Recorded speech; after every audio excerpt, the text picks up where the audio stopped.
You are being watched by Dogman. My name is Bill. Welcome to the NightTerrors Weekend Show. And we're starting right now. Welcome to Green Tea and welcome to Eldergrown. Welcome to Takahama Plateau. My Banned by YouTube series drops a video every Wednesday morning. YouTube made me take down 3 years of my videos. Thank you, Elder, for the report. Gotcha Man has arrived. Welcome.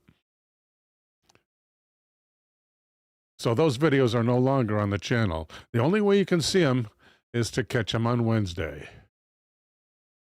If you value what I do on the Night Terrors streams and in the Night Terrors videos, one way to support the channel is through Patreon. Become a patron of the show by clicking on the Patreon link in the description below. Thank you for supporting the show. Yeah, it's a little cold in here. Welcome, Philip Blair. It's a little cold in here, T Plateau. Welcome, David Bryce Jr. Philip Blair asks, a Dogman was watching me?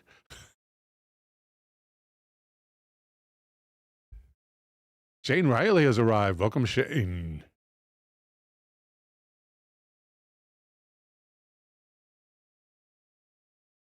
All right, let's get started.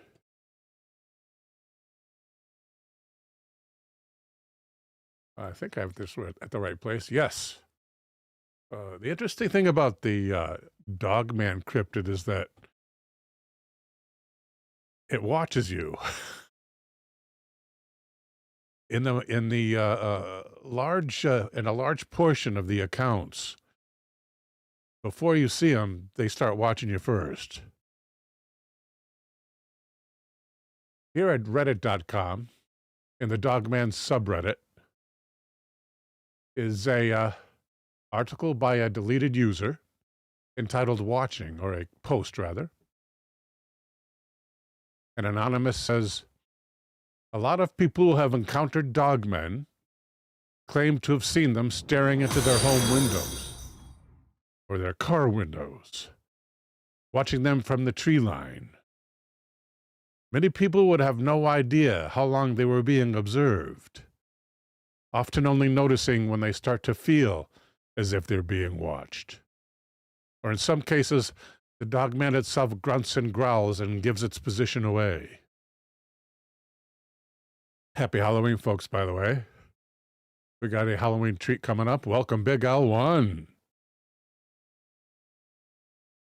Thank you, Gotcha Man, for the suggestion. An excellent one at that. I'm going to drag this over here.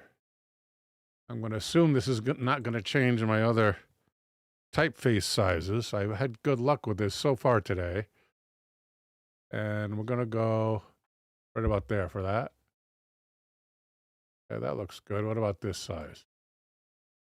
I guess that's a little large. Did I actually change this one too?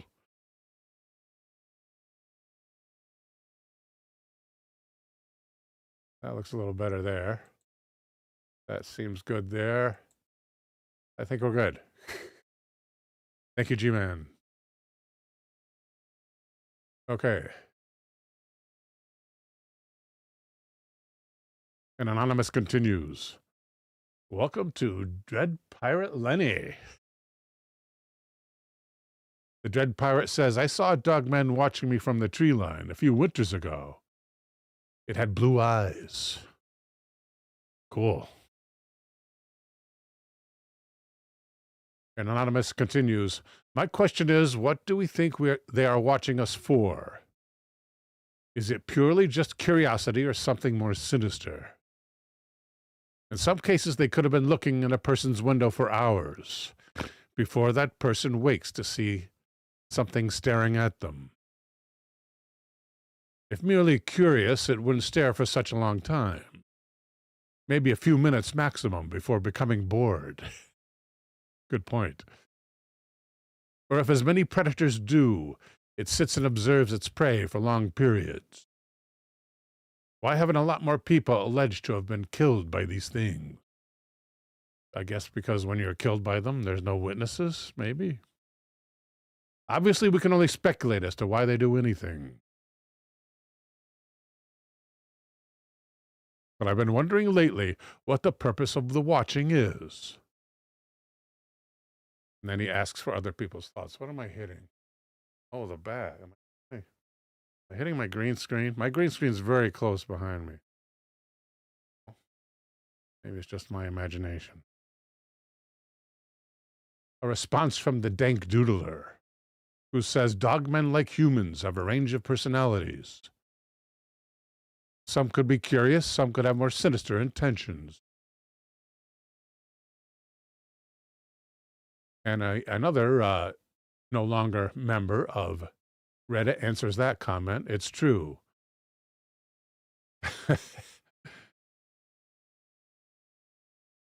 Why is that? Oh, it's hitting the back of my... It's hitting the back of... It's hitting my... I'm raising my head so high, it's... The bill is hitting the back of my... Hitting my back, basically. Plateau says, I was walking around my block one evening when I saw a huge black dog watching me. This was in the suburbs. I saw the dog, clenched my fists, an old trick. I never heard of that one. And it came up to me. It saw my Coptic cross necklace. It growled and backed away. What the hell was that? Plateau says. Elder says the bill is hitting the back of Bill. And Free Employee responds, it could also be part of hunting us.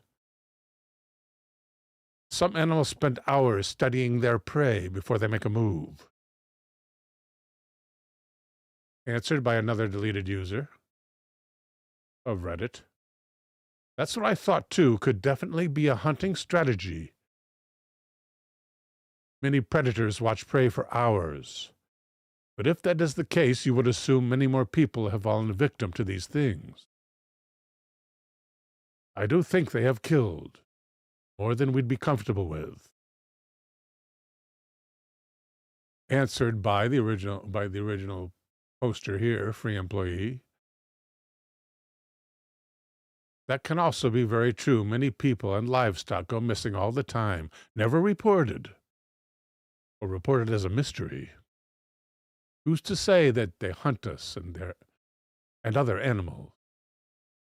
I believe a lot of people think, oh, they're just animals. They have no brains, just muscle. People underestimate them. They're real, just like you and me. And perhaps is it that same deleted OP, or does every deleted person get that? Every deleted person ever gets that. It's like the default. Also the default icon for a new Reddit user.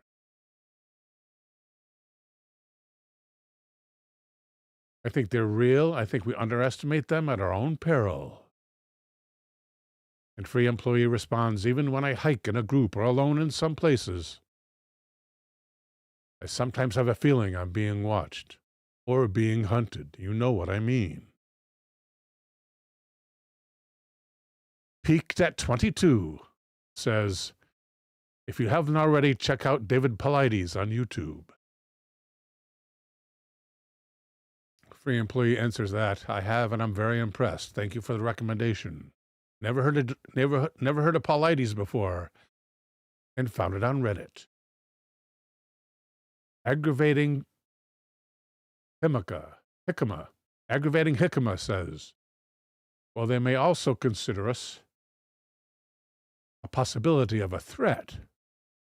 Lions don't usually hunt hyenas, but are alert and aware of them. Maybe they keep an eye out in case.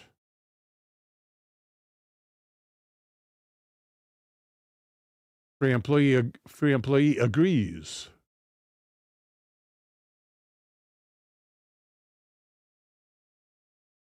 But says, however, with a lot of stories I've heard and read, they are very aggressive and have no fear of, it says here, Hans. Have no fear of Hans. What could that be? Have no fear of man's? When they look into your eyes, it's like they take apart your soul. You feel like a deer in the headlights. I believe they know they can take anyone out at will. I would love to see one, says free employee. Good luck on that one. Aggravating jicama response. I think, again, it's like lions and hyenas. We're not preferred prey and could be potentially dangerous, but they're not particularly scared either. Professional win 4. Puts in, they are creepy. I was thinking about them today and how smart they are. I'm starting to think the government made a gem by crossing genes. Made a gem. Made them by crossing genes. Maybe they are trying to figure out what the hell they are. Lex agrees. I think so too. Lex says, even though there are a few written versions about dog people in the medieval past, I don't think those past ones are the same type people are running into today. I think maybe they are. And aggravating jicama chimes in on this new thread, saying there are ancient accounts of them. This is true. A friend to all says, from what I've heard, people often see dogmen staring at them through a window, while they were either lying in bed or sitting on the john.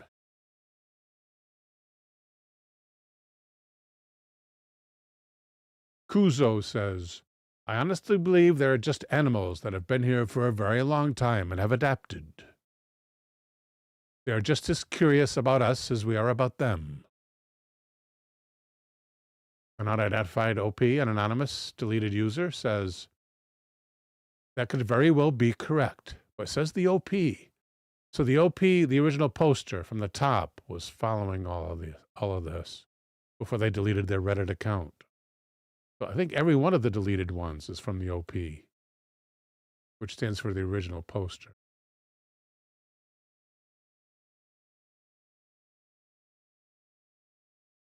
And OP says, I know there are different types and variants out there. Have you ever tried to get a picture of them? Kuzo answers, yes, I have, but they are fast. I'm going back out tomorrow to Holly Springs National Forest. North Mississippi. They seem to migrate this way, especially during the fall. I'd love to let anyone interested in coming with me to do some more research to message me.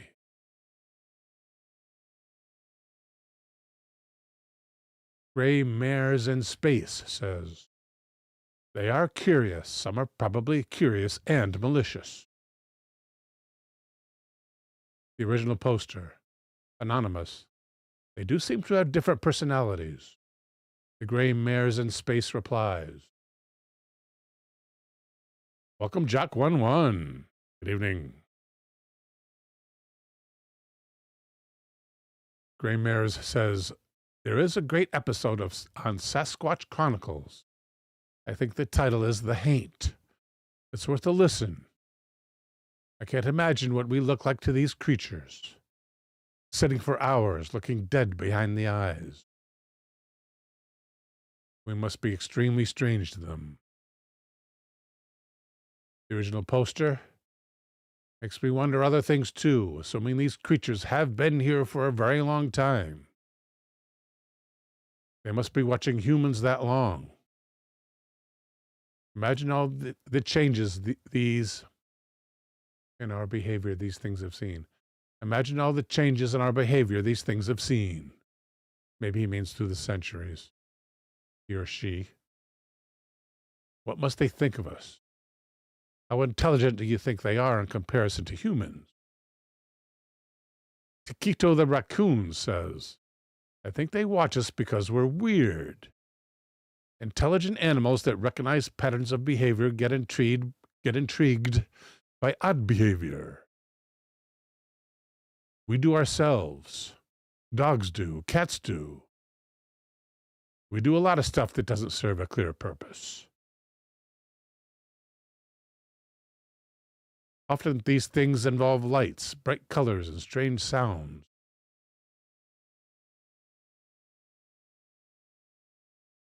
Aggravating jicama returns. In my case, the dogman seemed to just happen to be by a window. Yeah, it just happened. I honestly think it thought no one was home. Or no one was going to go to that room. I don't know if they're trying to predate upon us. But we are interesting. Now deer live in my parents' yard. I've seen a few watch television through the living room window while munching shrubs. If a deer is entertained, why wouldn't a dogman be? And throwaway account says, and that's 3 years ago, he hasn't thrown it away yet. Throwaway account says, it would be cool to hear your experience if you're up to it. But unfortunately, that's the last comment in the thread. And here at dogmanencounters.com is a story about an encounter in Cumberland County, North Carolina. On the night I had my brief encounter, it was unusually slow. During slow parts of the night, I park outside the facility. I work out of and watch the wildlife. The facility I work out of. I park outside the facility I work out of and watch the wildlife. It's abundant. Fox, coyotes, raccoons. Once in a while, I'll spy a red wolf breaking the woodline, trotting across an open field in search of small game. Our facility is located on a dead-end street, backing up to a major creek. And to the left, we have a smaller creek that breaks off of the larger one. Both creeks are fed by a large river about a mile away. I should also mention that we have large patches of woodland that lead to our facility, and that area does not have a lot of light unless you turn into the parking area. About a week prior to my encounter, I would sit at the end of the road to complete my paperwork and wait for the next call. As I parked there, I could get a sense of being watched. I would look up, almost expecting someone to be standing in front of my truck. The darkness or the woods do not spook me or make me jumpy. I was raised near a swamp, and I rather enjoy the solitude. Not only did I have a sense of being watched and sharing my space with someone else, I noted there were no normal night sounds, like crickets or frogs. I found it baffling. All the wildlife seemed to be gone. This really bothered me. I couldn't figure it out. On the night I had my encounter, I decided to leave some wet dog food, at the edge of the woodline, hoping to entice a family of raccoons. So I could at least see they were okay. This family I had watched grow up from kits, and not seeing them bothered me. Also, I didn't see a gray fox that would hang around that area. This fox would come within 4 to 5 feet from you, but would be guarded all the while. He would hang out with certain people and then retreat back into the woods. At a distance of 4 or 5 feet, that is, he would hang out. Anyway, I popped off the top of some smelly dog food, and evidently not a dog owner, and as I was pulling off the top of the can, I heard a deep growl come from out of the edge of the woodline. I had never heard an animal growl with such force and so deeply. At first I thought it could have been a jakebreak from the interstate. What is a jakebreak? Inquiring minds want to know. What is What is? What is?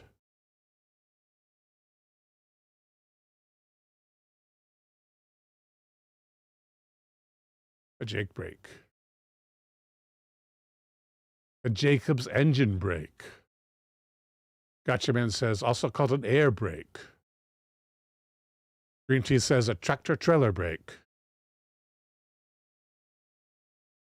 Rita's Biz says, a semi-air brakes. A semi's air brakes. Thank you, Rita. Yep, and that's what AI says. But our users are faster than AI. Our viewers, rather. Thank you, guys.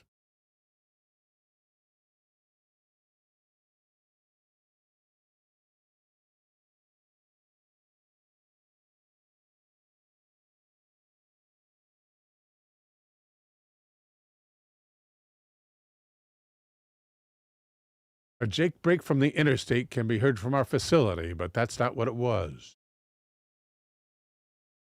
I could hear it. I could hear it from the wood line, he writes. I guess he's saying I could hear it from the wood line, hitting my face, and I felt the growl inside my chest, like a vibration. I knew this was not a bear. The same as someone knows their left hand from their right. You just know. And yes, we do have bear here. But I can tell you, this was not a bear or any other wildlife normal to the area. I dropped down my head and refused to look up. I dumped the can of food on the ground with one hard thump, hoping whatever it was in the woodline would rather have the can of food instead of me. I backed away with my head down until I reached my truck. My instinct told me to drive away, so I did. About half an hour later, I returned. Curiosity overruled common sense. Being a natural skeptic, I was prepared to figure out the earlier event. I parked in the same place. This time, I walked to the back of my truck to smoke. While standing there, I observed a dark mass come across the road and disappear into an open field, mostly overgrown with wild blackberry bushes and grass. We're talking tall grass here, people. I have a trained eye. I take in a lot of detail. And still, I admit to suffering from short-term memory loss. What I saw at that moment, though, will be in my memory forever. I can only describe it as what I took at the time to be some kind of hybrid. Although it was on all fours, to me it did not appear natural. It moved with quick, fluent motions. Looking back, I was most surprised by the creature having the intelligence to appear natural. Something was off with its gait, however.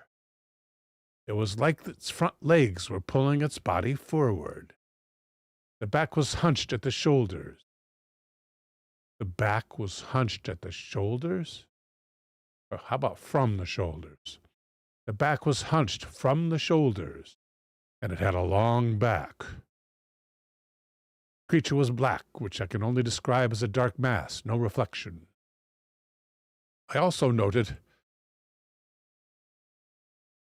it had a small animal in its mouth. The strange part was I could see the definition of most of the small animal, compared to the darkness of the creature that I now believe to be a dogman. The snout was long, but fit its body. What struck me most were its ears. They were folded back, but fit to its body.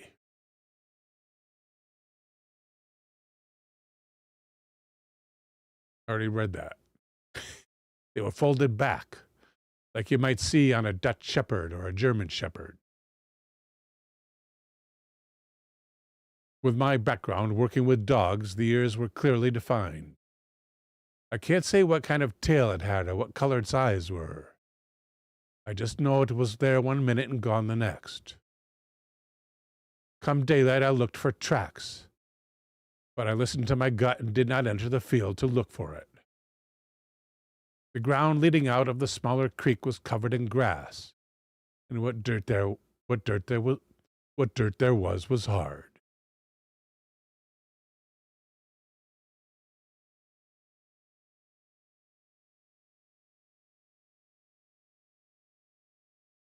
All right, let's go on to the next one at dogmanencounters.com. I'm going to say Scioto County, Ohio.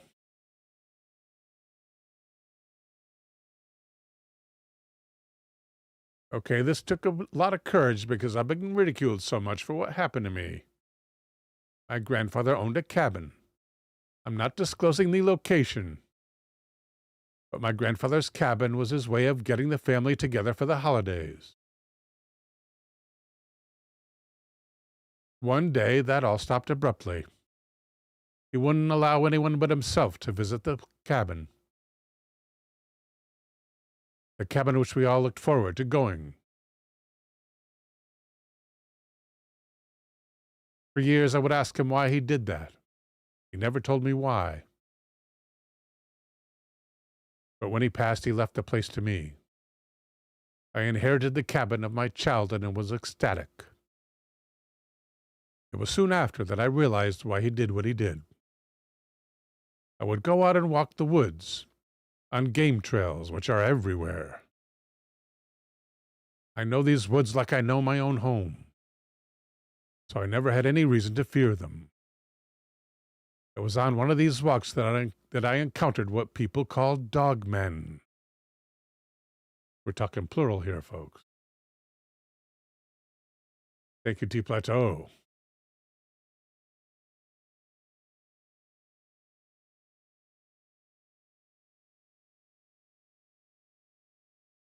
I was walking like any other time. It was then on one of the game trails I noticed an offshoot.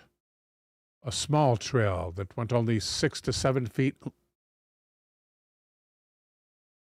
It says back.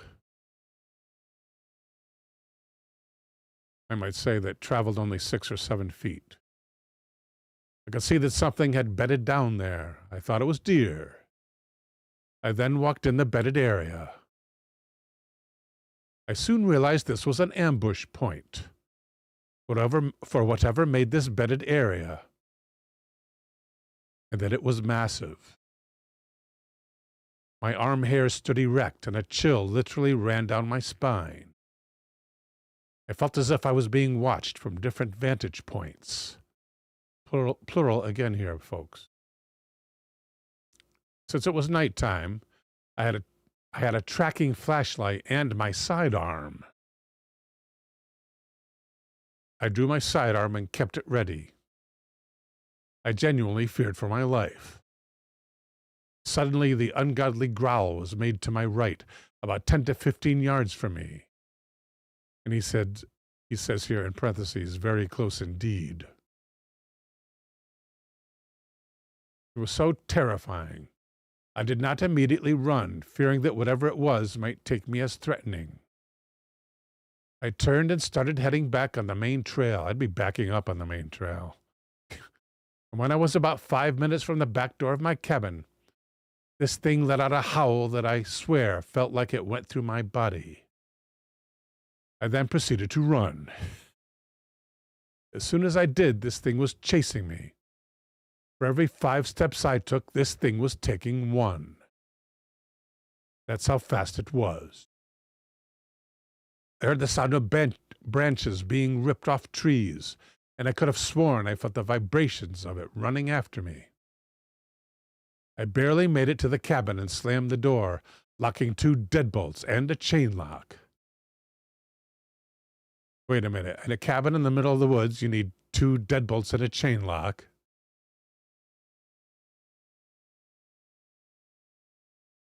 I then turned on my spotlight and shined it into the tree line. Well, evidently it isn't too far in the woods. He has electricity. Maybe that's why he has 2 deadbolts and a chain lock. Probably a semi-rural area. Rural/urban. There were 3 sets of eyes in the tree line, shining vivid yellow. with enormous black pupils. I felt as if the things could read my mind, but I'm not sure. All I know is that I'm alive, and I've since heard them many times, but I don't take night hikes anymore. And I haven't for years. Let's do one more. Cleveland County, Oklahoma. Again at dogmenencounters.com. I've been up all night at a friend's house in the town of Tribby, playing video games. I didn't want to sleep there, so I said goodbye and headed home. My car was making a funny noise, but I thought surely I'd make it home. I was driving down a long, dark stretch of highway with nothing but forest and a few sparse country houses. I was coming up to the top of a long hill when suddenly my car stopped pulling forward. The engine revved, but no gears would engage. My CV joint just went out. I was hoping that wouldn't happen. I had no way of getting home, so I backed up down the road, put it in neutral, and parked it on a side road.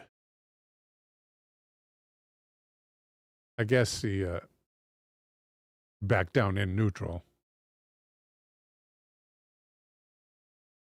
I thought about staying and sleeping in the car, but something told me not to. I had an eerie feeling of being watched. So I grabbed my video game case and my matches that I had made from a lawnmower blade. No, they're not matches. That's his machete. I grabbed my video games and my machete I made from a lawnmower blade and started walking. How do you make a handle for that that is not going to hurt you? I kept noticing the feeling of being watched, and it felt like I was being followed. I kept looking behind me, saw nothing. But when a car passed by heading in the same direction as myself, it illuminated the whole area with its headlights, and I saw something. Behind me, in the ditch, hunched down low. It was huge. I could tell it looked animal, but it had humanoid features. It seemed to have arms, but its head was most definitely canine. Its head was very large. Its eyes glowed when the lights hit them. I guess it means the guy's rear lights. Or was that his front lights? The car passed by, heading in the direction behind me.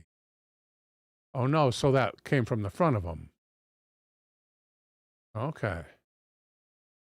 So it hit the eyes. Okay. Okay. Well, I've seen enough werewolf movies to know this wasn't a good situation, so I started running. That wasn't the best choice. Predators like to chase things that run. When the car had passed, the creature had darted into the trees. I thought that was the best time to run, so I did. I ran for about a quarter mile and looked back, but I didn't see anything. So I started walking again. While I kept checking behind me, and off to the side where the tree line was. I knew it was still out there and probably following me. And yes, I was afraid, but I was also prepared to defend myself with my machete if need be.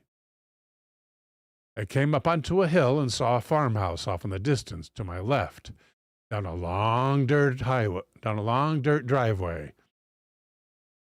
The moon was almost full in the air, of course. And the area around the house was clear, so I could see a guy out there messing with his truck as I walked by. Time to make a new friend, my friend. Then he turned on a spotlight on his truck and spotted me with it.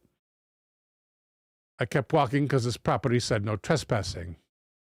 And many out there wouldn't hesitate to unload on a strange trespasser. Well, in that case, I would raise my arms. And if he has me lit right, raise my arms and approach him, If he gets a weapon, keep my arms raised and turn around and go the other way. He wants to shoot me in the back with my arms raised and I'm walking away from him. That's on him.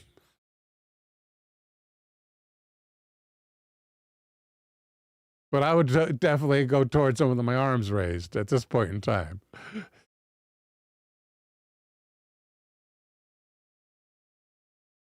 I came up onto another hill and wait, no. No, that was it. That was this farm. That was the farmhouse. I knew it was close again, possibly closer now, and I was about to turn around and face it, when another car came over the top of the hill and passed by me, again illuminating my rear. I followed with my eyes and noticed that this time it was a police car. So thinking quickly, I dropped my machete on the edge of the grass and waved. As he passed, his lights hit the ditch as well, and I saw that the Dogman was very close. But it darted into the trees again when the light hit it. Thankfully, a moment later, the cop stopped and turned around. He came back and asked me what I was doing out there.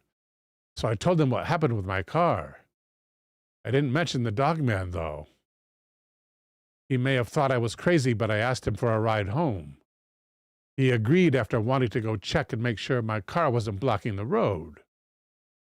After we checked it, he agreed to take me home. Well, that's mighty kind of him. Of course, this is black. Of course, this is back in the year 2000. 25 years ago. It's been my experience that they will not give you a ride. And that's from more than 25 years ago. Yeah. That's from about 26 years ago. That experience. From about 30 years ago, actually. 31 years. So 6 years prior to that. Yeah, 6 years prior to that. So I was thinking. Anyway, doesn't matter. Next topic.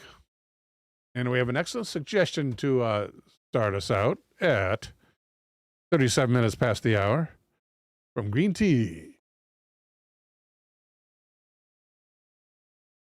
And that is. Oh, that's a gotcha man suggestion right there. I should drag this over here and rename this gotcha man. Rename. Gotcha man. Got it. And that is in position. Okay, next for Green Tea's topic. Here at demonhunterscompendium.blogspot.com is a story entitled The Rabisu. Is there an author listed here? I would like to take this opportunity to thank sources posted by Kyle Van Helsing. He's a Van Helsing. And Mr. Van Helsing begins. Let's take a look at one first.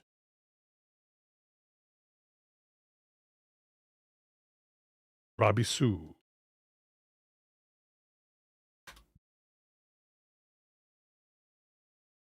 I'm seeing, ooh, there's an interesting one. Let's open that, and that's a good resolution too. Let's open that image in a new tab. Why is it so huge? And what else is this going to make small? 1, 2, 3, 4. That's the Rabisu.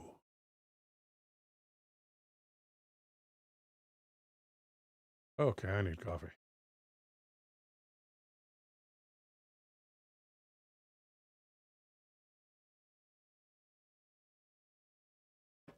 That's right, T Plateau. Excellent pronunciation.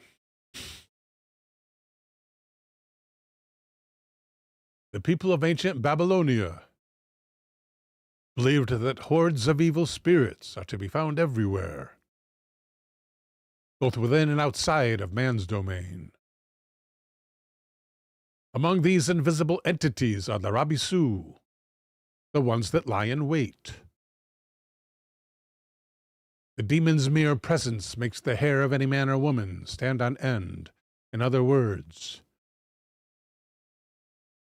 this spirit is so terrifying, it is literally indescribable. The only real representations that are known of the Rabisu are the images and the words of incantations, and those inscribed on talismans and amulets used to ward them off. Can we get a talisman or an amulet? Rabisu amulet. Be better than that description, right? There's an Anubis amulet. Reminds me of my thumbnail. Up here. Somewhere. Right about there, maybe? Out there. That close? I'm guessing. That's the wrong side, right? No, it's the right side. Who knows? I'll find out later. Feng Shui. No, we want Rabisu only, please. Can we do a plus on that and change our results? You used to be able to. You actually can. Pazuzu, that's not Rabisu. Gotchaman says, so Egyptian vampires.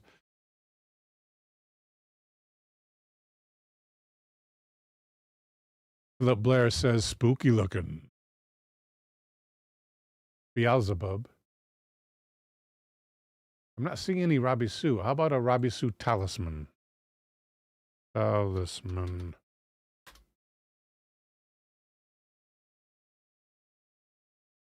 Rabbit talisman.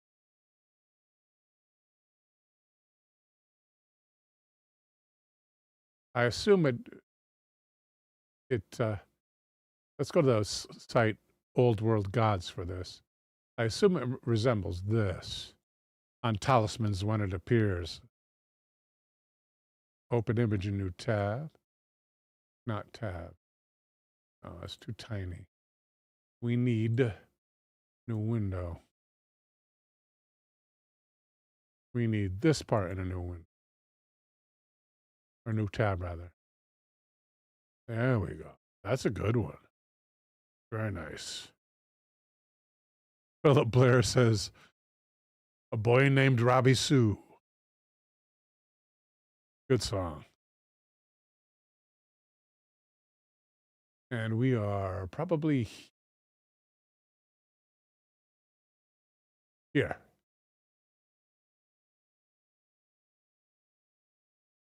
According to Akkadian mythology, mythology of ancient Babylonia, the Rabisu, meaning the vagabond, or he who seizes, is a demon or an evil spirit with vampiric tendencies. It lurks about entrances and thresholds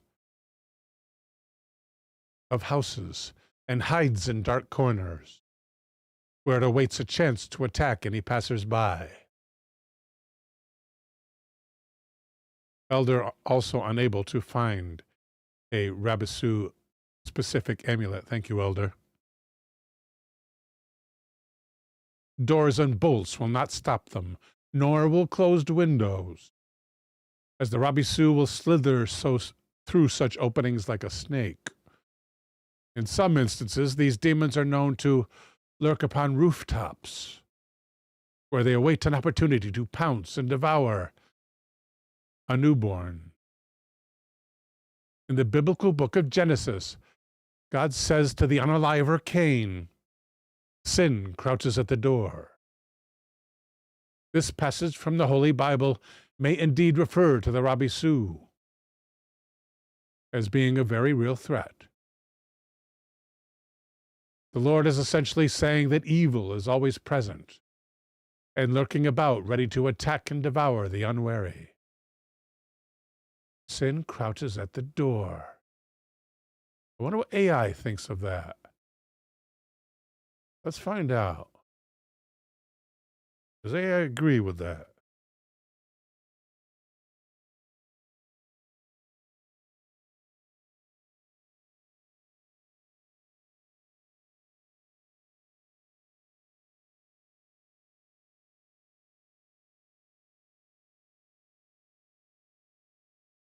Could the following quote from the Bible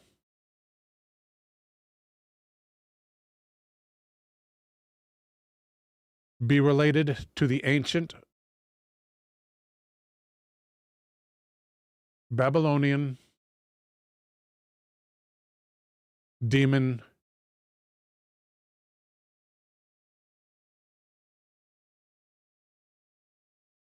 and I had to type it in. I couldn't say it or else it would have misspelled it. And paste a when God says to the unaliver Cain, sin crouches at the door. Because some motifs were carried into the Bible from Babylon. Possibly, says AI. The Hebrew reads at the door. Oh, the Hebrew reads at the door, sin is crouching. Well, that's what it says. Sin crouches at the door. Key points. Hebrew imagery, lion predator. Ancient Near Eastern background demon at the door. In Akkadian text, a malevolent being called the Rabisu, the lurker or ambusher, is depicted as haunting liminal places like doorways and crossroads, waiting to pounce. Because the sound or idea of the croucher is close to lurker, some scholars think Genesis may echo familiar Mesopotamian door demon imagery as a cultural backdrop, warning Cain that a hostile, lurking power stands at his door. So the word originally being robus. So robus, the original Hebrew, and the source, ostensibly, source, Akkadian, being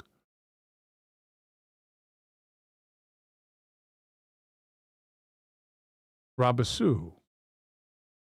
Robus Croucher, Rabisu. Yeah, hell yeah. That's a real smart author. That author's smart. The Rabisu dwell in the Babylonian equivalent of hell, living in the desert of anguish, where they ambush the souls of the recently dead as they travel down the road of bone towards the city of dead.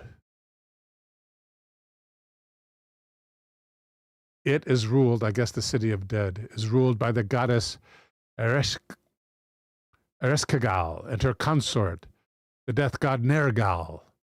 In the ancient texts, one finds that the Hebrew word Sheol is also used to describe the Babylonian underworld many times, and thus it may be surmised that these two versions of hell are very similar to one another.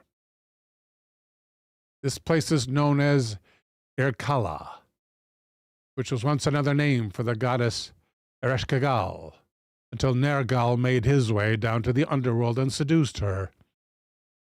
To get there, the souls of the dead had to pass through 7 different gateways, and each gateway had its own guardian. Each of these guardians was more fearsome and more formidable than the previous one. That I want to know, too. To get to where? To the underworld. That's a long-ass question, though. We'll let it slide. I still want to know, though. In order to get through the gates to Erkala, the deceased had to bribe the guardians with articles of clothing and jewelry on their person. You better save the good stuff for last.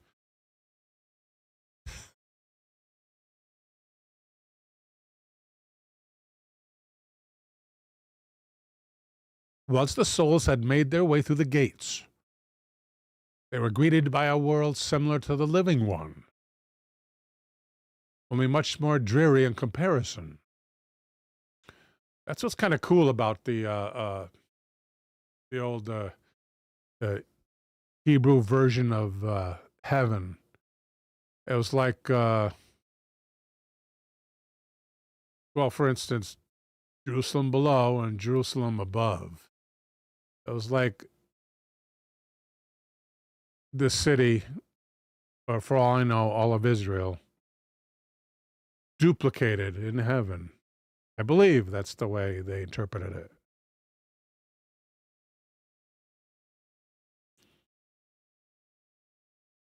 Irkalla is the ultimate destination of every living soul after they die,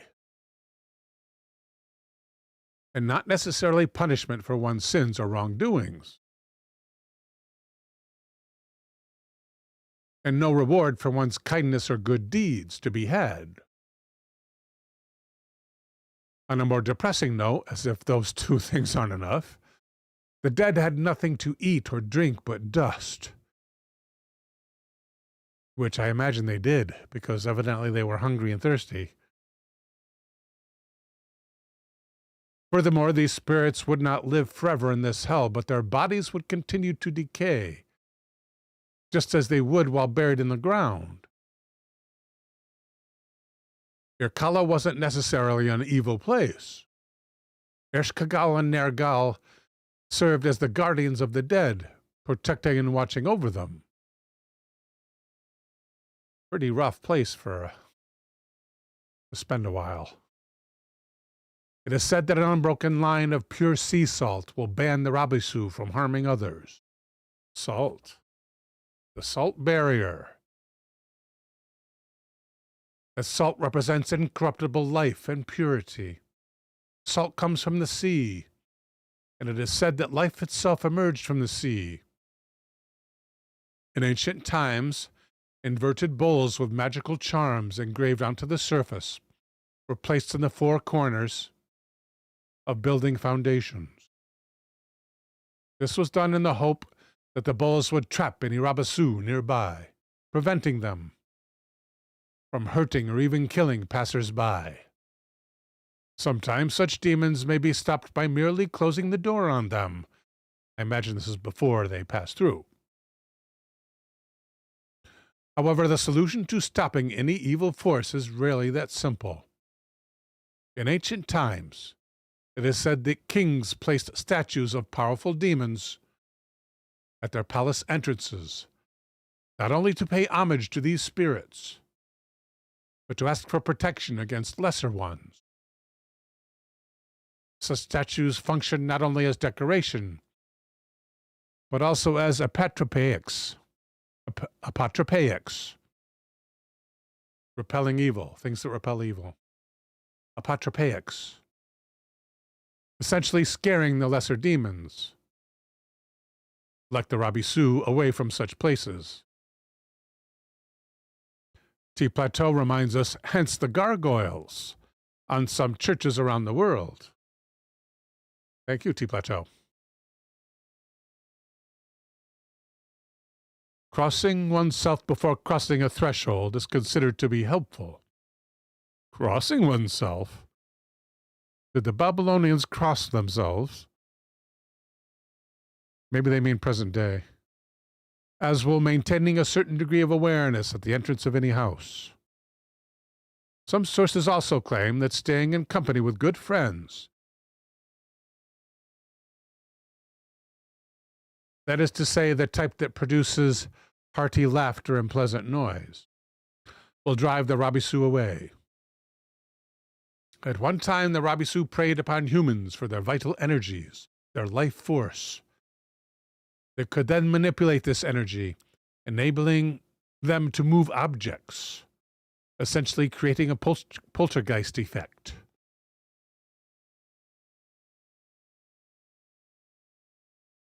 This activity in turn created a greater amount of negative energy in their human victims. Fear itself. Once the Rabisu had tasted the fear of its victim, they were addicted. Not only was the energy itself powerful, it also made these demons so powerful they were able to directly influence the minds of their victims as well. I need to find my shoes. It is extremely chilly in here. So I'm going to go to a short featurette, which I prepared for... Where is it? Right here. I prepared for one of my... It's over here, isn't it? So the thing's over there. Anyway, over here. I think. I don't know. And I'm going to have to get my shoes. Don't get cold feet, says Machni. Welcome, Machni, to the show. Elder Gone with a link. Why does Bill take his shoes off in cold weather?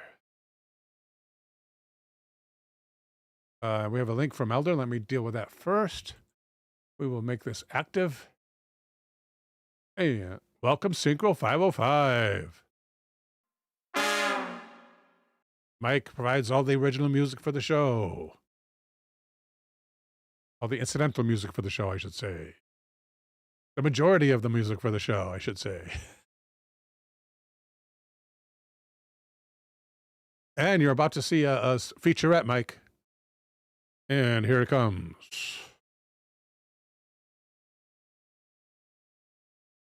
It's special for Halloween. It's called Phone Ghost.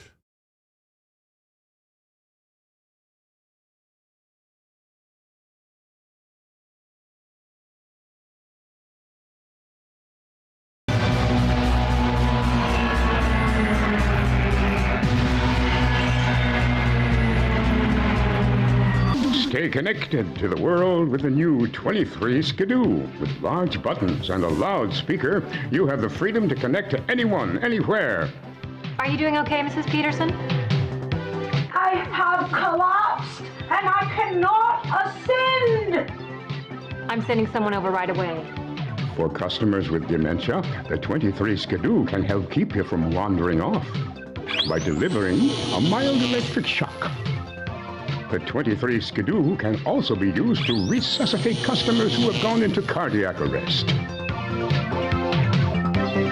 With the 23 Skidoo, you're never alone. Call 1-800-237-PHONE today. Oh, Mom, I have something for you. It's the 23 Skidoo. What is it? It's a cell phone, so you can call me if you have an emergency. And remember, it also monitors your heart. Tells you how many steps you take every day. You didn't need to bother with that. Home phone works just fine. Maybe I'll just call Setting Sun Village and see if they have any openings.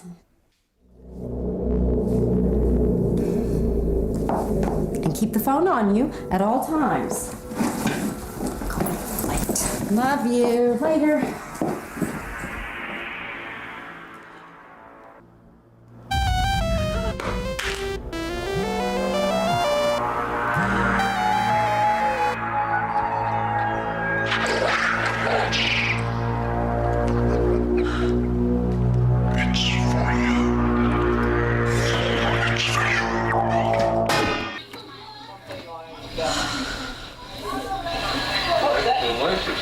Isn't that good? Ouch, that grease is hotter than a pistol.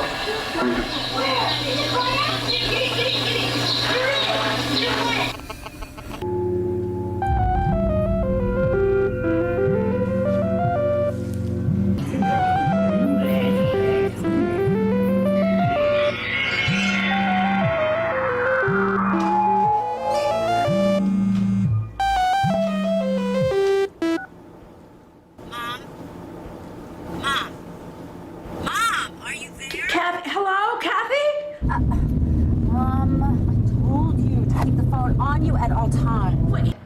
There's a damn ghost ghost inside this phone. Oh, Jesus, Mom. That is the voice command function.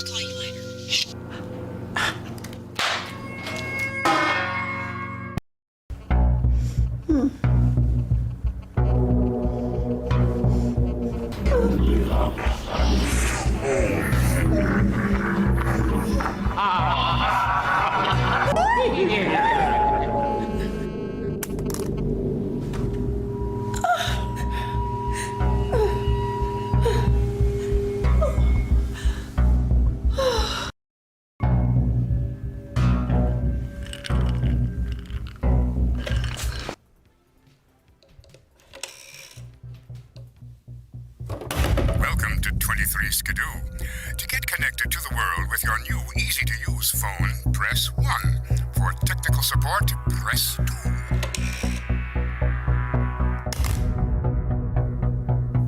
Hi, welcome to 23 Skidoo. I live at 2122 Oak Street. I could sure use some help here. Hello? Hello? Oh. Oh no.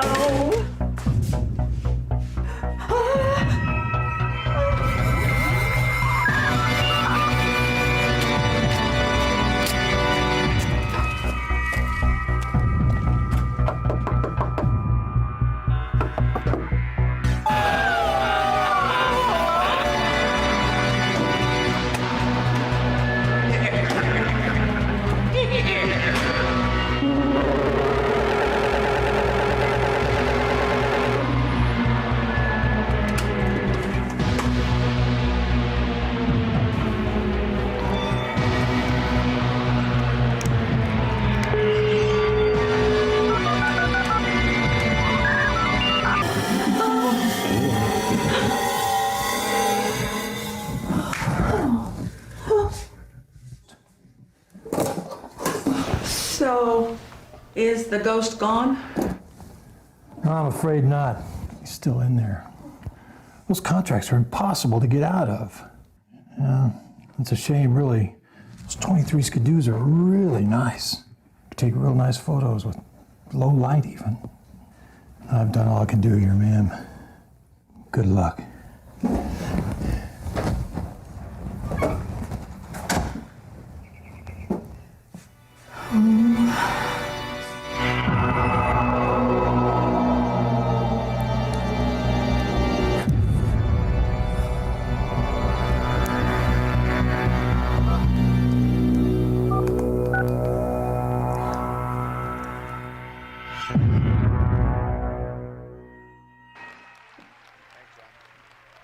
I'm gonna take that TV antenna and impale you with it, over and over.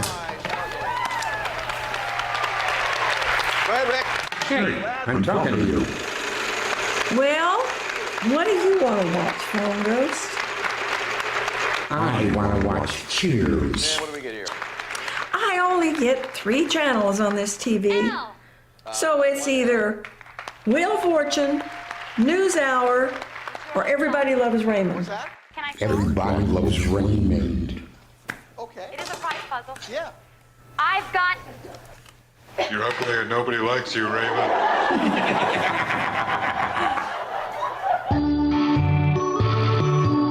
Did you take your pills? Oh, no, I didn't. Take them all at once, so I can write your choke on them. That sounds horrible, Phone Ghost. Then I'm gonna bury your dismembered body right here after I rip out all your veins. You know, Phone Ghost, I think I would like to be buried right here in my backyard.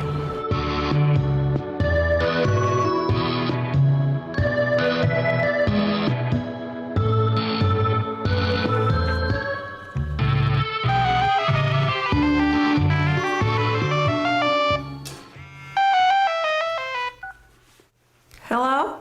Good evening. Can I please speak with Mildred Rain? This is Mildred Lane speaking. Yes, Mildred. I have some exciting news for you. You've won a cruise to the Bahamas. A cruise? Yes, congratulations. All I need to do is get your social security number so I can verify your identity. I'm sorry, who is this? I'm with the U.S. Cruise Corporation, North America. If I could just get your social security number.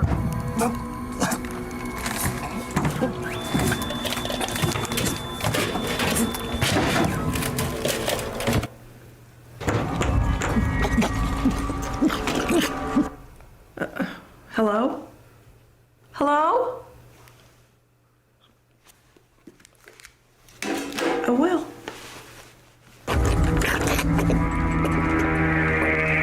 What did he say? Is he on our FaceSpace? Well, send him a link share to my interest box.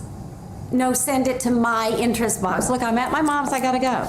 Like anybody's been in her interest box in years. What was that, Mother? Oh, I said, what a pleasant surprise to see you, dear. Yes, and it's always nice to see you.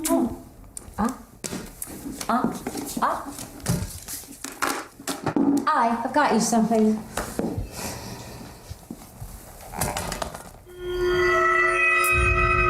Now, you don't have to play with those moldy old cards anymore. Look, I gotta go. I'll see you later. Love you. Thank you. You're welcome. Yeah, I'm back home. Okay.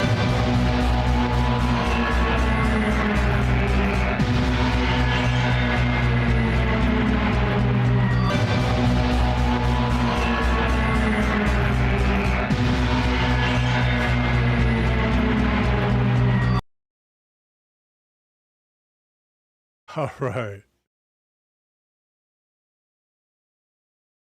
Good stuff.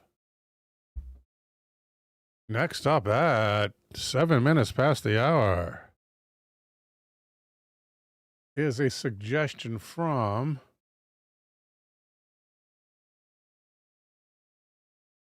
T Plateau. And that is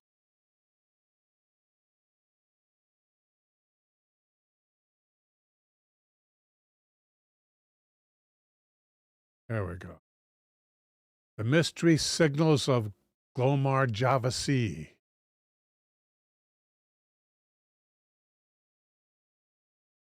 I guess that's the name of a ship.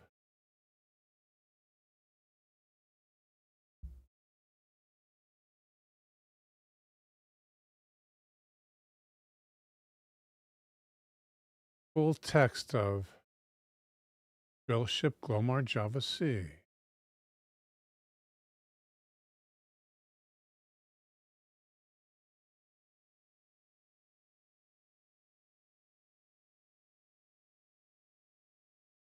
It sank, evidently.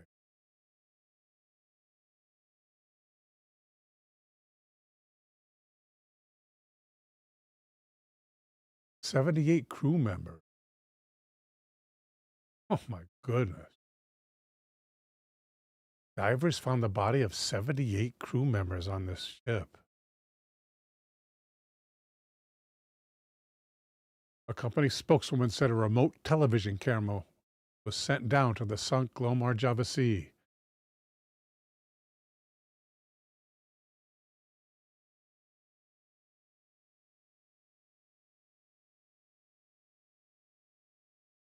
Huh. I'm just seeing like straight news articles so far, though.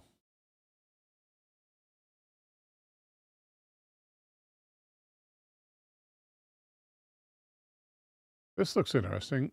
From Arthur Verne Bizard. Let's check his page out. Welcome, I am Tino-san.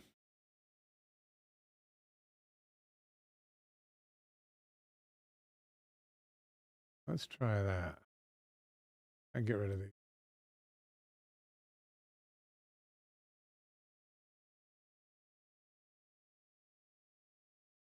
The Glomar Java Sea. Article dated this year, in fact, last month. Usually when I put one of these letters together, I list about 20 topics I found interesting. So I thought I'd change things up for this edition. Next month will mark the 42nd anniversary of the Glomar Java Sea disaster, one of the worst tragedies in the history of the oil business. At the time, I lived in Singapore, commuting to the tiny country of Brunei, working a 14-14 schedule. 14-14. I guess 2 weeks on, 2 weeks off. I wrote about this event in my book, Into the Storm. My new book is loosely based on aspects from this event. What follows is a condensed version of what I wrote before. Eldragon has questions too. 14 on, 14 off? I never heard of that schedule before. Sounds like a pretty sweet schedule, though. During the time I worked in Brunei, just months prior to heading to the Jim Cunningham operation, one of the worst tragedies in oil field history took place in the South China Sea off Hainan Island. The drill ship, Glomar Java Sea, sank during Typhoon Lex, and the entire crew of 81 men were lost in 1983. At the time, the rig was 8 years old and capable of working in water to depths of up to 1,000 feet. The Java Sea was the first American rig to work in Chinese waters.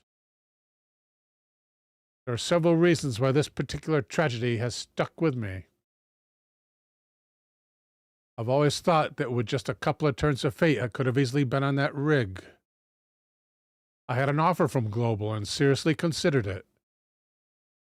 I also had wound up in Asia. And as things would turn out, I would find myself working in that very same area just months later on a new submersible.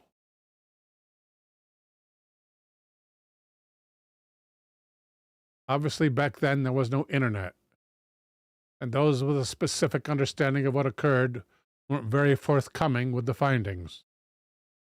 All we knew was that we were about to follow one of our competitors as the second American drilling rig to operate in that area.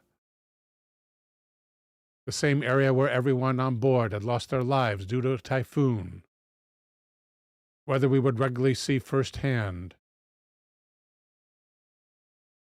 Any of us working for R&B during that time, I guess that stands for Reading and Bates.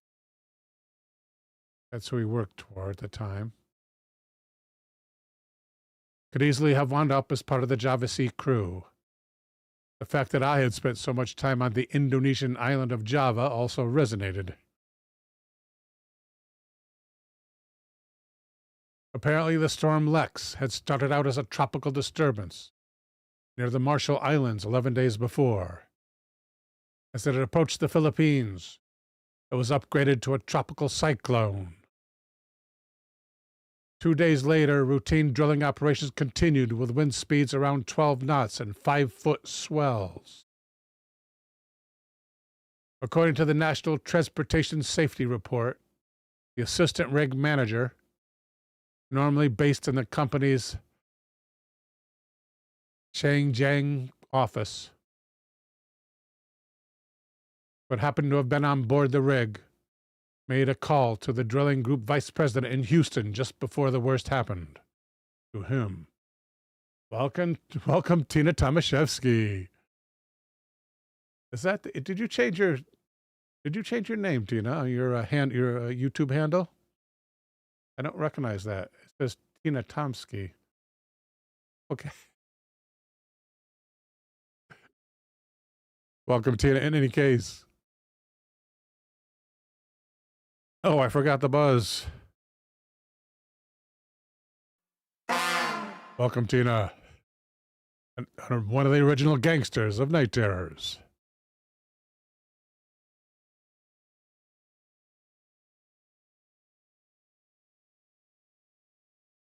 An examination of the clocks aboard the wreck during the diving survey in 1984 indicates the Glomar Java Sea sank about 11:55 p.m. on October the 25th, 1983, or about 9 minutes after the last transmission was cut off. The rig likely went down as the conversation was taking place.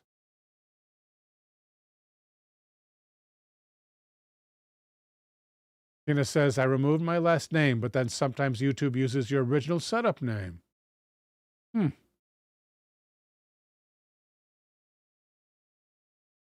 Java Sea sank upside down. Holy something adventure. Holy Poseidon adventure, Batman.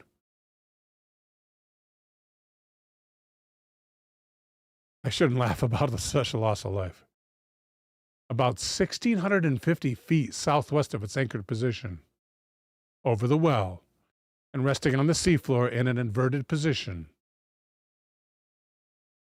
Underwater videotapes of the sunken drill ship were taken during November and March. The videotape showed a major structural failure amidships on the starboard side. Excuse me.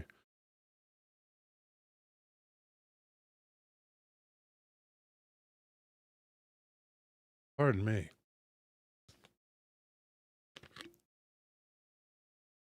Synchro says, Tina's here. I better go over to YouTube.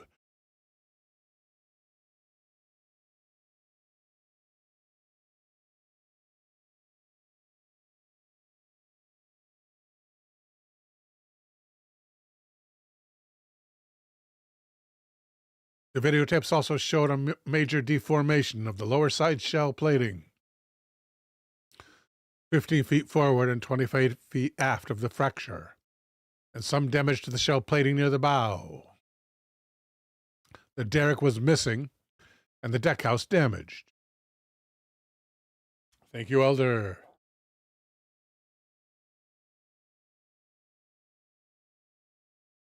During the March diving survey, many of the bodies were found in staterooms with their life jackets on, indicating that although the crew was prepared for an emergency, the capsizing occurred suddenly and unexpectedly, perhaps before the crew were directed to abandon the drill ship. To this day, there are pages of information all over the internet offered by proponents for the sabotage theory. And a lot of it is not attributed to any one source. There is a large sector of the public that believes there was much more to the story than what was reported. Adding fuel to this is the fact that the Hughes, as in Howard Hughes, Glomar Explorer had been built in 1972, ostensibly to extract manganese modules from the ocean floor, as described by Howard himself. Later, the Los Angeles Times, welcome Dinkamasi, broke the story that the Explorer was being used by the CIA to recover the Soviet diesel-electric submarine K-129 that sunk 1,500 miles northwest of Hawaii in 1969. The water depth where the sub rested was 16,000 feet and required a large ship to handle. The CIA had decided a conventional ship would be too obvious, so they came up with an elaborate ruse to use the Explorer instead. In 1974, the ship recovered a portion of K-129, but as the section was being lifted to the surface, a mechanical failure in the grapple caused 2/3 of the recovered section to break off. This lost section is said to have held many of the most sought items, including the code book and nuclear missiles.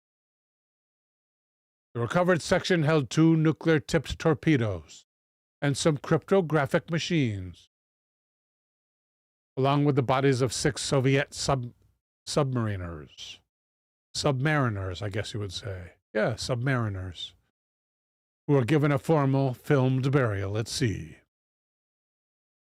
The main point being, to a paranoid communist government, the president of an American drilling company, having cooperated with the CIA on a top-secret project, would no doubt have raised suspicion. Also, there was apparently tension between China and Vietnam due to the area's close proximity to the border. And of course, before 1976, we were still at war with Vietnam here in the U.S. In addition to these sabotage theories were rumors about survivors having been taken hostage and locked up in Vietnamese prison camps. Most of what I'm including here came from the internet, and I'm unable to attribute the information to its source because I can't find it listed anywhere. Well, you got to do better research, pal. Officials believed it was possible survivors may have been able to abandon the ship before it sank. That led to some interesting developments regarding a crew member named John Pierce. Sometime around 1985, reports started surfacing from Southeast Asia that as many as 12 crew members were being held in Vietnamese prison camps. One of the survivors was identified by a Vietnamese refugee as American crewman John Pierce.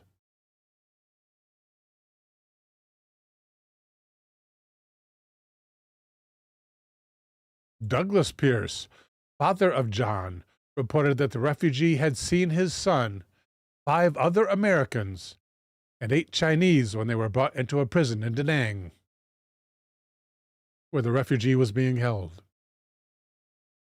John Pierce gave the refugee his father's business card and 2 sticks of gum. Mr. Pierce gave the information to the Defense Intelligence Agency, or the DIA, which is the military CIA, basically. Military branch. Or military, I don't know what you call it. A so-called military arm. Who determined that the refugee had not been in the camp at all, but had received the business card by mail from a friend, not directly from Pierce. If you want to believe that. DIA further commented that the incident had occurred shortly after the Java Sea went down. Well, that makes sense. In 1989, a Japanese monk named Yoshida was released from a Vietnamese prison after being held for years. Yoshida was shown a photograph of John Pierce and stated that he looked very familiar.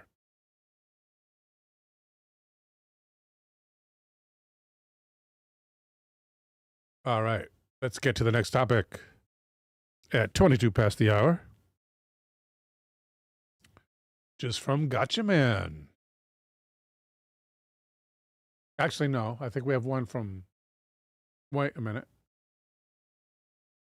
No, we do have one from Gotcha Man. Well, we also have one from Green Tea, which I must do, which I have not yet done. But let's do Elder first. I mean, from Gotcha Man. My apologies, Elder. My apologies, Gotcha Man. Suggestion from Gotcha Man. I do have an old one from Elder. Anyway, Gotcha Man next. And we'll move that here then. Oh, this is a good one. At pabook.libraries.psu.edu. Story by John Gus, entitled Inferno, the Centralia Mine Fire. Excuse me.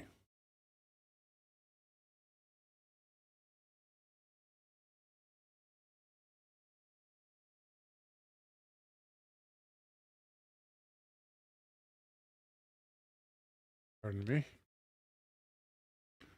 Thank you, Dinkamasi.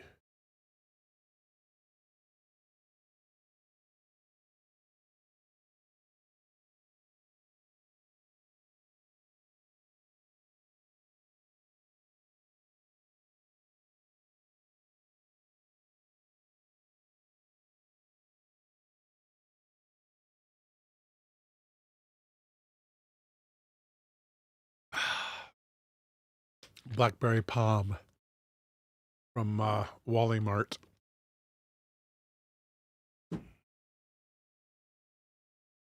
when John Gus begins. All around St. Ignatius Church in Centralia, smoke was hovering off the ground, and just behind it, great volumes of smoke were billowing from the earth over a large area. I walked over and found myself on the lip of a vast cauldron, perhaps an acre in extent, emitting thick, cloud-like, pure white smoke. The kind of smoke you get from burning tires or old blankets. It was impossible to tell how deep the hole was. The ground felt warm and was loosely covered in a fine ash. This description from Bill Bryson's A Walk in the Woods. Now, Mr. Gus, with only about a dozen residents and no zip code, Centralia, Columbia County. They don't tell the state it's in? Is it in Pennsylvania? What do you think, people? Pennsylvania? How do I get rid of that annoying thing? How do I get rid of this annoying thing? Can I undo this? Yes, that does it. Can somebody confirm Pennsylvania for Centralia? Centralia? Centralia. It is Pennsylvania. With only about a dozen residents and no zip code, Centralia is a veritable modern-day ghost town. The smoke seeping from deep fissures in the earth, patches of burnt-out vegetation, and the driveways leading to empty lots paint a macabre portrait of this once bustling small town. While mine fires are hardly rare in Pennsylvania, welcome Prime 1144.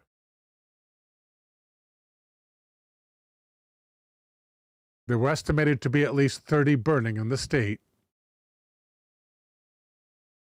Centralia stands alone as a poignant symbol of the devastation wrought by these disasters.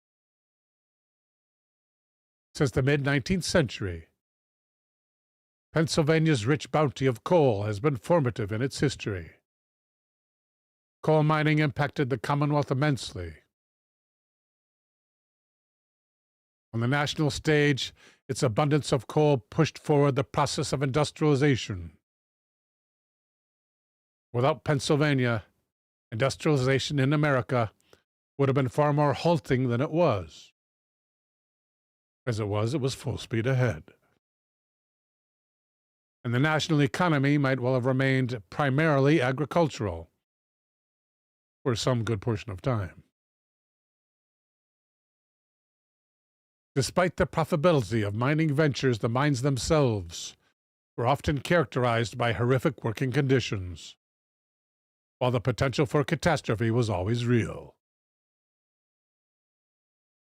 The borough of Centralia was founded in 1866.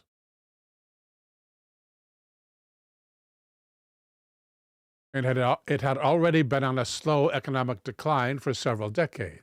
Wait a second, I skipped a paragraph.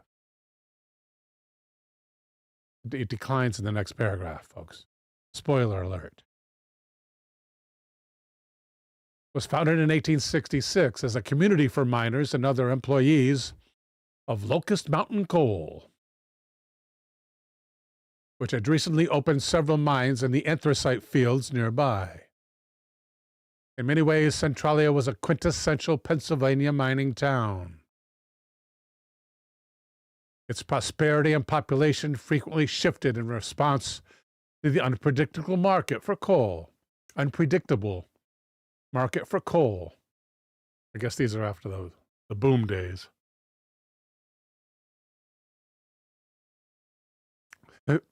Synchro says, also a major supplier of Christmas presents for naughty children.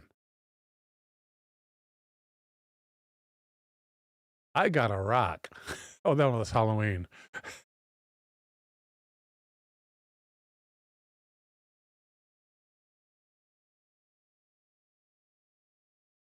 Local communities were forged through the bonds of ethnic and religious affiliation. By the 1960s, it had already been on a slow economic decline for several decades. The anthracite region contains 95% of the anthracite coal in the U.S. It's all in northeastern and central Pennsylvania. 95%. The market for this type of coal and for coal in general peaked around World War I and experienced a steady drop-off thereafter. The population of Centralia was less than 1,500 in the 1960 census, compared to 2,500 in the 1890 census, when they were a boom town. The mine fire was a sudden and dramatic disaster piled onto the advancing economic disaster throughout the region, because the fire began in May of 1962. It began at an abandoned strip mine that was being used as a garbage dump. There is still disagreement regarding how the dump fire started, but it's widely acknowledged this fire soon spread to a coal seam running underground. While regulations required that all entrances into closed mines be filled with incombustible material, one 15-foot hole was not previously noticed, and it was left open. The extensive interconnected mining tunnels beneath Centralia, still rich with anthracite, provided the ideal environment for a mine fire and enabled its rapid spread. Early attempts to extinguish the fire in the summer of '62 failed. It says here mostly due to lack of money. In several cases, an additional commitment of 10 to 20K may have been enough to put out the fire. Since a good deal of money was already being spent on mine fires elsewhere in Pennsylvania, and because it was impossible to predict how quickly the fire in Centralia would spread, there was no real sense of urgency at the time. In the same year, mines near Centralia were permanently closed when carbon monoxide, a byproduct of the fire, was detected underground. Most residents decided to stay in the immediate aftermath of the fire. And through the attempts to extinguish it over the next 2 decades. Since the network of mines ran underneath the town, it was only a matter of time before noxious gases and the danger of sudden ground collapse, known as subsidence or subsidence, but I bet they say subsidence, became a part of everyday life in Centralia. In his 1986 book about Centralia, Unseen Danger, local journalist David DeCroc, recounts the situation for those living closest to the fire site at Centralia. Burning eyes, the taste of sulfur, and an acrid odor accompanied by headaches, lassitude, and breathing trouble. A 1984 study conducted by Pennsylvania State confirmed that the residents of Centralia suffered a greater incidence of health problems than those living in neighboring towns. The conditions were getting worse. But faced with the option of staying or starting over from scratch, many hoped the fire would burn out or be extinguished, and many did not have the means to relocate, regardless. In 1981, Centralia garnered the attention of the national media after the ground gave way beneath 12-year-old Todd Dombowski. Dombowski was able to grasp a tree root to avoid falling down the 80-foot hole that opened up beneath him. His cousin heard his cries for help and pulled him to safety. He was extremely lucky to live through that ordeal. The treacherous fall, the fumes or the heat from the fire could have unalived him. The media coverage that this incident brought to the situation in Centralia led, ultimately, to national efforts to deal with the fire.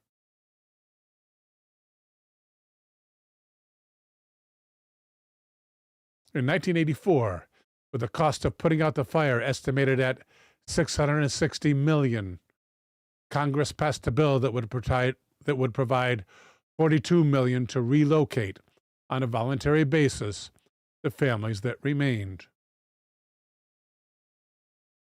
Some have estimated that $50,000 may have been enough money to end the fire in 1962.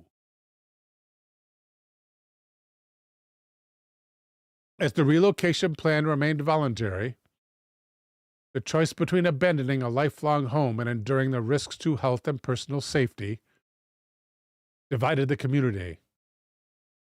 While about half of Centralia's residents initially volunteered for relocation,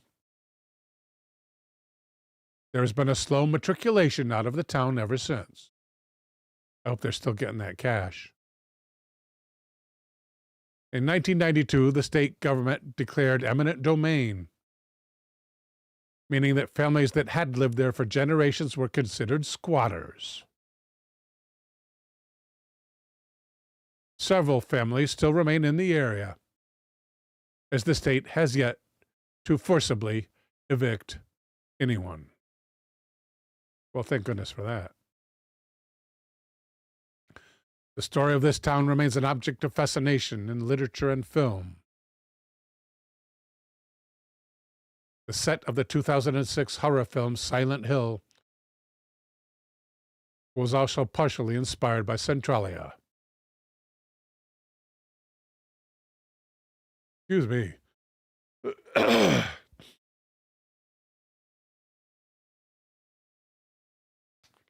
Pardon-moi.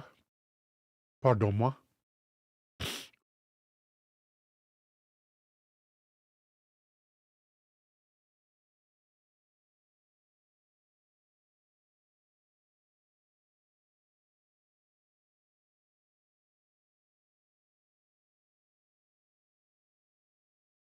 Oh, yeah.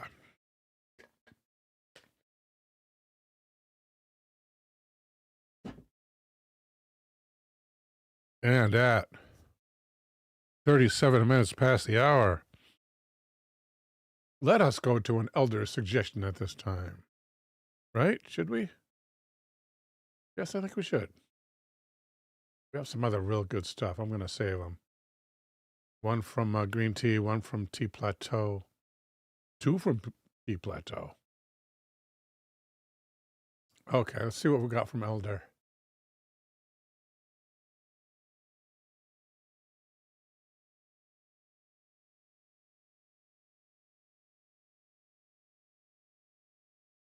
Ooh, let's see, a link. Thank you, Elder.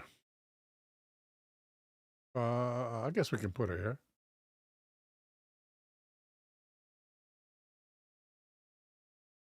Ooh. Looks good, buddy. Thanks. At bbc.com,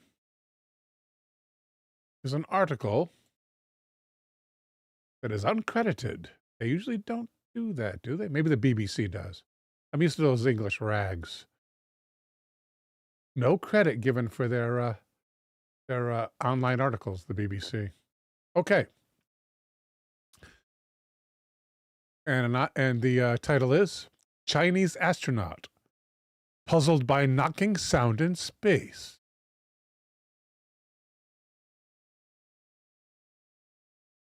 That must be the guy. Imagine you're alone in a tiny spacecraft, begins the anonymous author. It's your first time up there. Oh, and this guy was alone, evidently. In 2003. All alone in endless space, and then suddenly, a knocking sound. That's what happened to Yang Liwei, China's first man in space, on his maiden flight in 2003. In a recent interview, he has now recalled hearing someone knocking the body of the, I guess they mean on the body, someone knocking on the body of the spaceship just like knocking an iron bucket with a wooden hammer. It neither came from outside nor inside the spaceship. Naturally, he got a bit nervous and had to peek out the porthole. But he failed to spot any explanation for the eerie knock. He's not been able to figure out what it was, neither up in space nor after returning to Earth. He's even tried, but failed to recreate the sound so that experts could help him identify it. Well, that sounds pretty specific. Iron bucket and wooden hammer.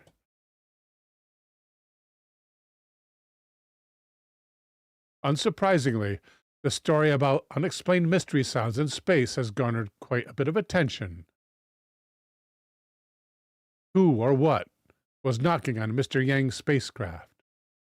Oh, yeah, that's right. Their first name is second, and their last name is first, so Yang Lue would be Mr. Yang. You gotta remember that. As he was all alone, miles from the safety of the Earth.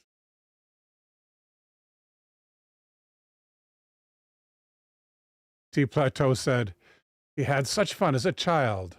Iron bucket and wooden hammer.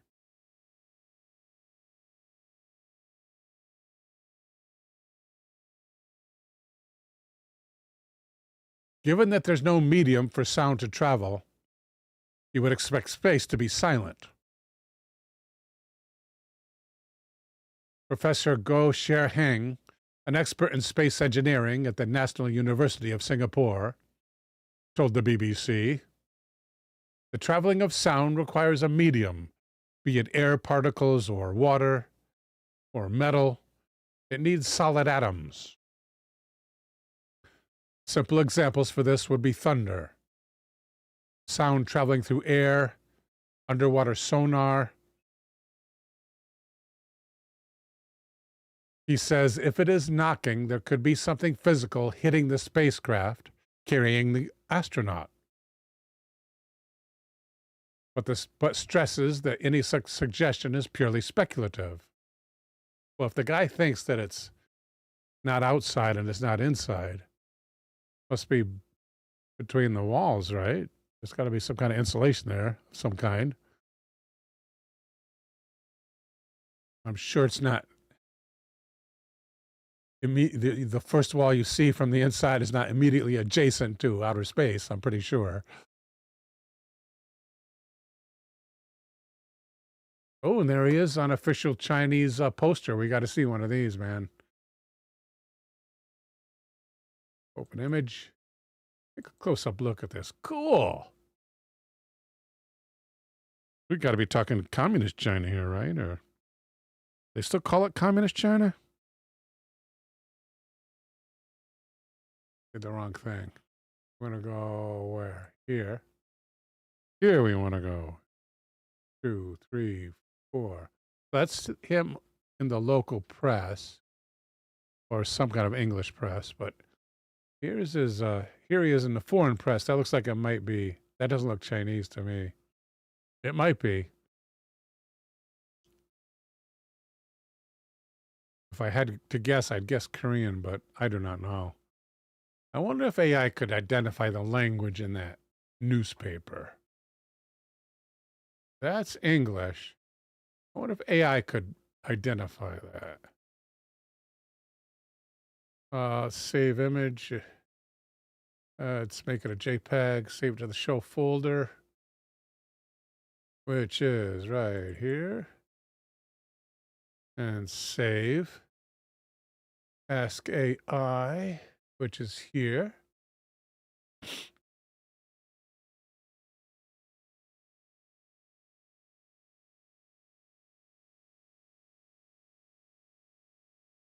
Please identify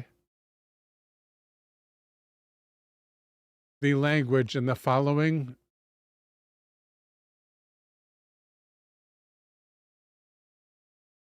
attached image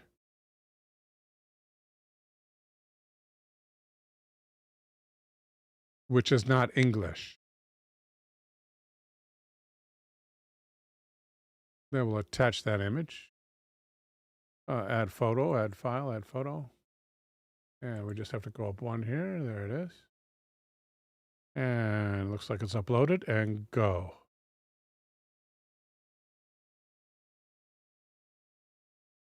Dickamasi says it's 100% Chinese. It has the Chinese flag on it, says Dinkum. Thank you, Dickamasi. Welcome, Two Feathers. Good to see you, ma'am. Two Feathers also thinks it might be Korean.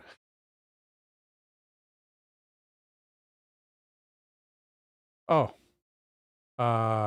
It's simplified Chinese, according to AI. Good call, Dinkum.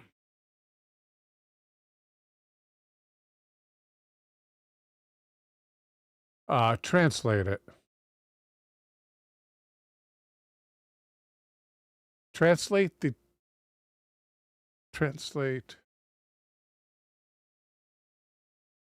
what you can read of it.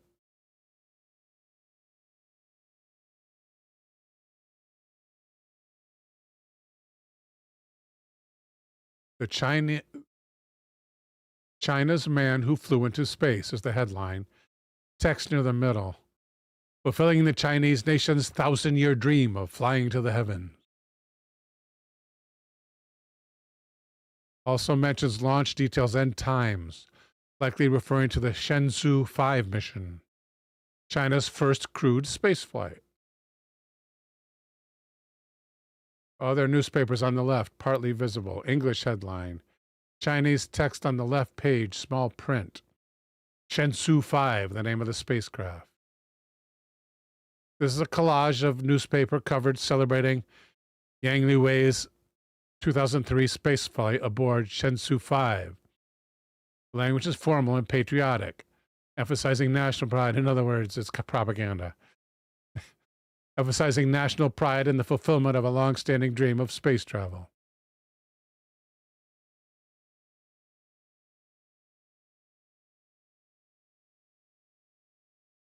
You mean it's propaganda?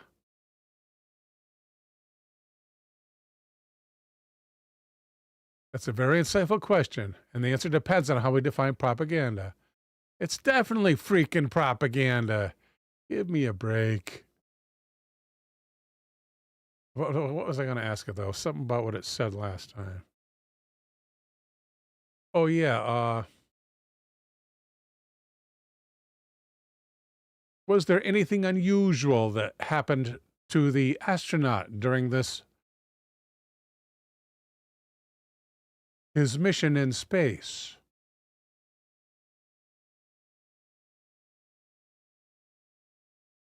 Let's see how smart AI really is. I think it's going to be pretty dumb. That's my prediction.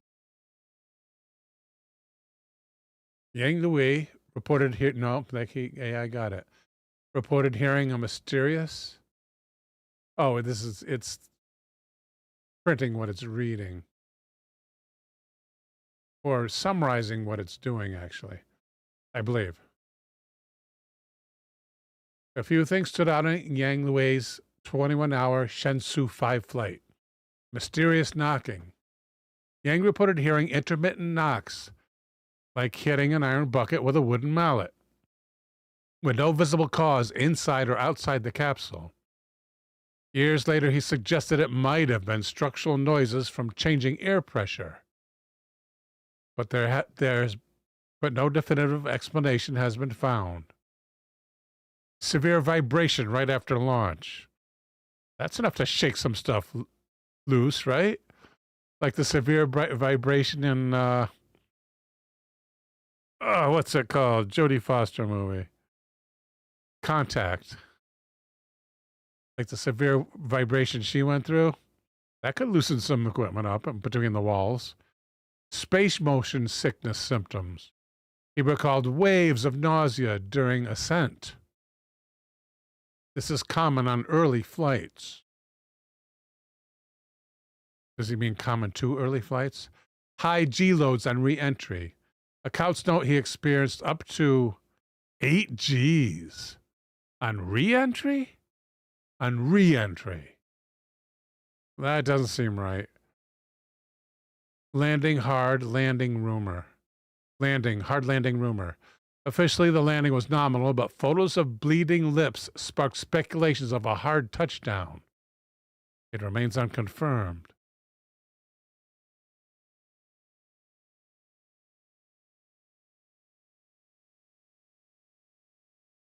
What is inaccurate in that summary? I'm asking it, what is inaccurate in that summary? And it'll go back and look and see if it made any mistakes. Usually it catches 2 or 3.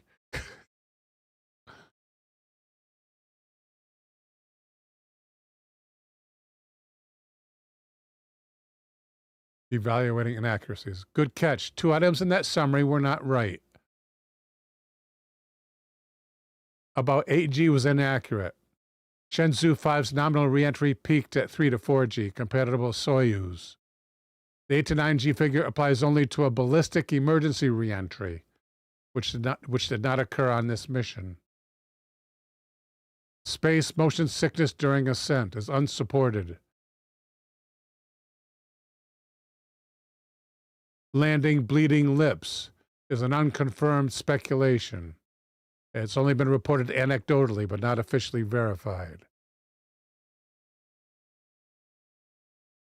Yeah, the space motion sickness during ascent also unsupported. No solid public record that he reported nausea or vomiting. Freaking AI. I pay for this service. Through the nose. Okay, it's about that time.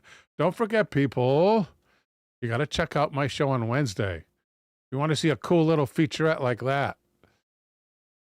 Every Wednesday show has a little featurette on the end. And that's right